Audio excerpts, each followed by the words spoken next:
Hello, and welcome to Cognito Key. Today, we're going to demystify a really fundamental concept in economics. Ever wondered how the price of your phone gets decided? Or why entire economies seem to rise and fall? Well, today, we're exploring the two powerful lenses economists use to answer both of those questions, and you'll see how they connect in some pretty surprising ways. You know, on the surface, these questions seem like they're from totally different universes. One's about a small gadget in your pocket, the other is about the health of an entire nation's economy.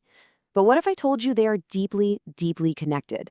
Understanding how they link up is really the key to understanding the world around us. The secret to connecting these dots is to think like a photographer. Seriously, we need to look at the economy through two different kinds of lenses.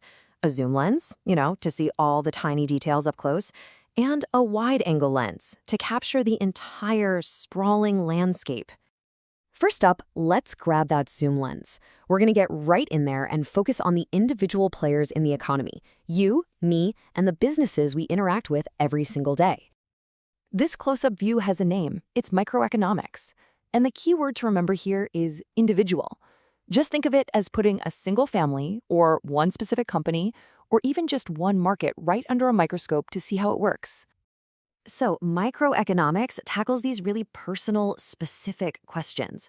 Should you buy that extra cup of coffee today? How does a local shop decide its prices?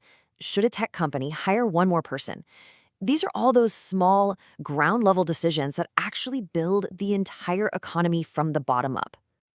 All right, now let's switch things up. It's time to zoom all the way out and grab our wide-angle lens. We're going to see the entire economic landscape, where all those millions of individual choices we just talked about start to form a much, much bigger picture.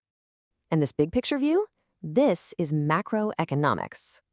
So here, we're not looking at one person's spending habits. We're looking at the spending of everyone in the country, all added up. It's what economists call the aggregate view, which is really just a fancy way of saying the total sum of all the small parts. The questions here are the ones you always see in the headlines. Why is everything getting more expensive? Well, that's inflation. What's the country's unemployment rate? How fast is the whole economy growing, what we call GDP? These are the massive forces that kind of create the economic weather for all of us. So we have these two different lenses, and they're both looking at the exact same world. Let's put their views side by side to see just how different their perspectives really are. Just look at the difference in scale. Microeconomics is totally laser-focused on a single price, like the price of a carton of milk.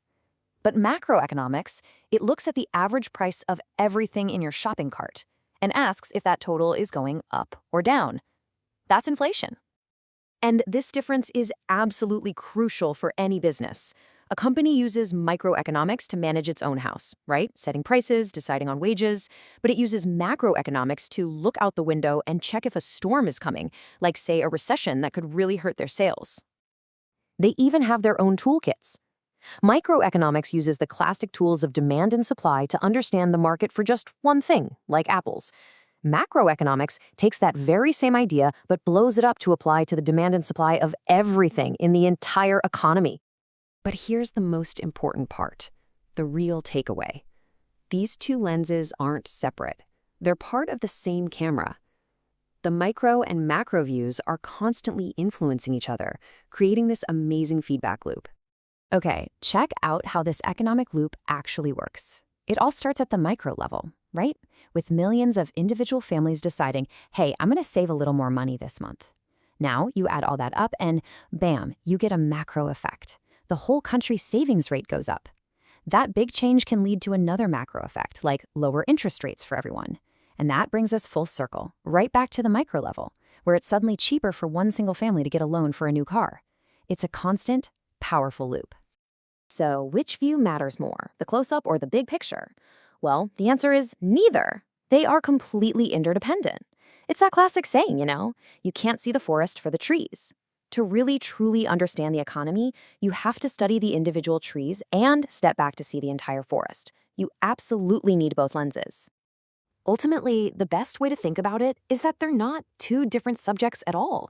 They're just two sides of the very same coin. Each one gives you a different, vital piece of the puzzle, but you can't have one without the other.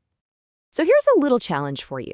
The next time you see a news story about the economy, doesn't matter if it's about the price of petrol or a change in the stock market, just ask yourself, am I looking at a tree or am I looking at the whole forest? I think you'll find the answer is usually a little bit of both. Thank you so much for joining us on Cognito Key. If this helped you see the economy in a new light, please hit that like button and subscribe for more content that breaks down complex topics. Share it with someone you think might find it interesting, and let us know in the comments what economic story you're seeing differently now. We'll see you next time.